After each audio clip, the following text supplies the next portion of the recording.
ദൈവനാമത്തിന് മഹത്വം ഉണ്ടാകട്ടെ. പന്തളം അപ്പോസ്തോലിക് മിനിസ്ട്രി മീഡിയയുടെ വചനധ്യാനത്തിലേക്ക് ക്രിസ്തുയേശുവിൻ്റെ അതിപരിശുദ്ധ നാമത്തിൽ ഏവർക്കും സ്നേഹവന്ദനം. ദൈവത്തിന് സ്തോത്രം.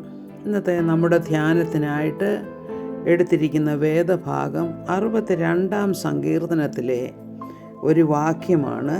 ഒന്നാമത്തെ വാക്യം ഇങ്ങനെ പറയുന്നു: എൻ്റെ ഉള്ളം ദൈവത്തെ നോക്കി മൗനമായിരിക്കുന്നു. അതേ കാര്യം തന്നെ 5-ാമത്തെ വാക്യത്തിലും വീണ്ടും പറയുകയാണ്: എൻ്റെ ഉള്ളമേ ദൈവത്തെ നോക്കി മൗനമായിരിക്കുക. അതായത് ആദ്യം തൻ്റെ വിശ്വാസം പ്രഖ്യാപിക്കുകയാണ്. പ്രാർത്ഥനകളൊക്കെ കർത്താവിൻ്റെ മുൻപിൽ വെച്ച് കഴിഞ്ഞു. അനേക ശത്രുക്കൾ ദാവീദിനെ പിന്തുടരുന്നുണ്ട്. തൻ്റെ കുടുംബത്തിൽ നിന്ന് പോലും തനിക്ക് അവജ്ഞയാണ് ലഭിക്കുന്നത്. തൻ്റെ ഭാര്യ പോലും പറയുന്നു, സാധാരണ മനുഷ്യരെ പോലെ നീ ഇങ്ങനെ ഉടുപ്പുമൊക്കെ ഊരിക്കളഞ്ഞ് നൃത്തം ചെയ്യുന്നു, മറ്റ് വേലക്കാരികളുടെ മുൻപാകെ നീ നിന്നെ തന്നെ ഇത്ര കുറഞ്ഞവനാക്കി കാണുന്നു എന്നൊക്കെ ചോദിക്കുമ്പം ദാവീദ് എന്താ പറയുന്നത്? എൻ്റെ ദൈവത്തിൻ്റെ മുൻപിൽ ഇനിയും ഞാൻ അങ്ങനെ നൃത്തം ചെയ്യും.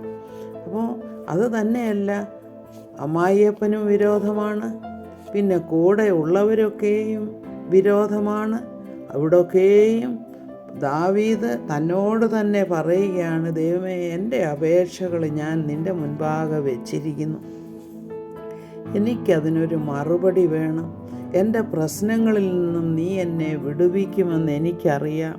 ഞാൻ അതുകൊണ്ട് നിൻ്റെ ഉത്തരം ലഭിക്കുവോളം, എൻ്റെ പ്രശ്നത്തിന് പരിഹാരം ലഭിക്കുവോളം ഞാൻ നിന്നെ നോക്കി മൗനമായിരിക്കുന്നു. എൻ്റെ പ്രാർത്ഥനകൾ ഞാൻ തിരുമുൻപാകെ വെച്ചിരിക്കുന്നു. എൻ്റെ ഇപ്പോഴത്തെ അവസ്ഥ നീ അറിയുന്നു.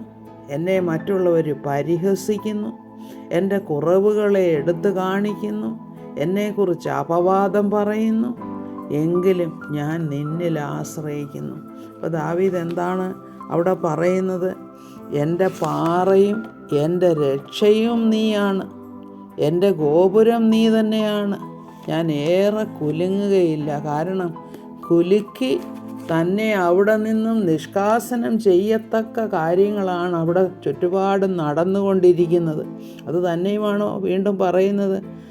നിങ്ങളെല്ലാവരും ചാഞ്ഞ മതിലും ആടുന്ന വേലിയും പോലെ. എന്താണ്? ഒരു മതിലിൻ്റെ അവിടെ ഇട്ട് അപ്പം മതിൽ ചാരി നിൽക്കാം. അപ്പം മതിലിൻ്റെ പുറകിൽ നമുക്ക് മറഞ്ഞിരിക്കാം, ഇത് ശത്രുക്കൾ വരുമ്പോൾ. അതുപോലെ തന്നെ ഒരു വേലിയുണ്ടെങ്കിൽ ആരെങ്കിലും നമ്മളെ ഉപദ്രവിക്കാൻ വരുമ്പോൾ അവിടെ ഒന്ന് നമ്മെ തന്നെ ഒന്ന് ഹൈഡ് ചെയ്യാം, ഒന്ന് ഒളിച്ചിരിക്കാം. പക്ഷേ ഇവിടുത്തെ വേലി എങ്ങനത്തെയാണ്? ആടുന്ന വേലിയാണ്. അത് ഇച്ചിരി ഒന്നങ്ങോട്ട് ചാരിയാൽ ഉടനെ ആ മതിലങ്ങ് പോകും. കാരണം അത് നേരെ നിൽക്കുന്നില്ല. അതുപോലെ ഈ വേലിയാണെങ്കിലോ അതങ്ങനെ ആടി ഇരിക്കുക, ഒന്ന് പിടിച്ചാൽ അതെല്ലാം കൂടെ മറിഞ്ഞു വീഴും. അപ്പോൾ ഇതിലാണ്, അതുകൊണ്ടാണ് ദാവീദ് പറയുന്നത്, മനുഷ്യനിൽ ആശ്രയിക്കുന്നതിനേക്കാൾ യഹോവയിൽ ആശ്രയിക്കുന്നത് നല്ലത്.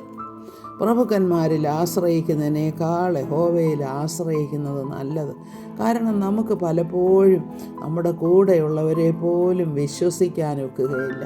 അപ്പം നമ്മുടെ കുഞ്ഞുങ്ങളുടെ ജീവിതത്തിലാണെങ്കിലും അവരുടെ ഓഫീസിലെ കാര്യങ്ങളിലാണെങ്കിലും അല്ലെങ്കിൽ ഒരു സോഷ്യൽ ലൈഫ്, കുടുംബജീവിതം, എന്തിലാണെങ്കിലും ഒരു സ്വസ്ഥതയും ഇല്ലാത്ത അവസ്ഥകൾ നമ്മുടെ ജീവിതത്തിൽ ഉണ്ടാകാറുണ്ട്, നമ്മുടെ കുഞ്ഞുങ്ങളുടെ ജീവിതത്തിൽ ഉണ്ടാകാറുണ്ട്, രോഗാവസ്ഥ ഉണ്ടാകാറുണ്ട്. അപ്പോഴൊക്കെയും നാം എന്തിലാണ് ആശ്രയിക്കേണ്ടത്? മനുഷ്യനിലല്ല ആശ്രയിക്കേണ്ടത്, മരുന്നുകളിലല്ല ആശ്രയിക്കേണ്ടത്. ഈ മരുന്ന് പ്രവർത്തിക്കണമെങ്കിലും കർത്താവ് പ്രവർത്തിച്ചാലേ പറ്റുകയുള്ളൂ. അതുകൊണ്ടാണ് ദാവീദ് പിന്നെയും പിന്നെയും പറയുന്നത് എന്താണെന്ന് വെച്ചാൽ, അവനാണ് എൻ്റെ പാറ, അവനാണ് എൻ്റെ ഉറപ്പുള്ള ഗോപുരം. കാരണം ഞാൻ ഏറെ കുലുങ്ങുകയില്ല. കാരണം ആർക്കും എന്നെ ഒന്നും ചെയ്യുവാൻ സാധ്യമല്ല. തൻ്റെ ഭക്തന്മാരെ അവൻ വിടുവിക്കുന്നു. യഹോവയുടെ ഭക്തന്മാരെ യഹോവ തന്നെ വിടുവിക്കും. അവനാണ് ഉറപ്പുള്ള പാറ. അപ്പം നമുക്ക് ദൈവത്തിൽ ആശ്രയിക്കുക എന്നുള്ളതല്ലാതെ ഈ ലോകത്തിൽ നമുക്ക് ശാശ്വതമായിട്ടുള്ള യാതൊരു നന്മയുമില്ല. നന്മ മുഴുവനും നന്മയുടെ ഉറവിടമായ ക്രിസ്തുവിൽ നിന്നും വരുന്നു. പൂർണ്ണമായി അവനിൽ വിശ്വസിക്കുക.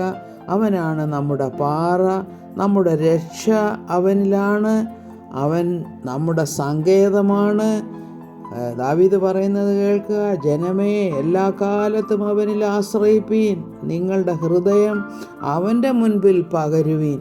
മനുഷ്യരുടെ മുൻപിൽ നമുക്കെല്ലാം ഒന്നും തുറന്നു പറയാനൊക്കുകയില്ല. കാരണം ആരാണ് ശത്രു, എങ്ങനെയാണ് അവൻ പ്രവർത്തിക്കുന്നത് കേൾക്കുന്നവർ എന്ന് നമുക്കറിയുകയില്ല. അതുകൊണ്ടല്ലേ ഇവിടെ പറയുന്നത്, ഞങ്ങൾ ഉള്ളം കൊണ്ട് അവർ ശപിക്കുക ചെയ്യുന്നത്, വായ് കൊണ്ട് അവർ അനുഗ്രഹിക്കുന്നു. ഈ തരത്തിലുള്ള ജീവിത സാഹചര്യങ്ങൾ നമ്മുടെ എല്ലാവരുടെയും ജീവിതത്തിലുണ്ട്.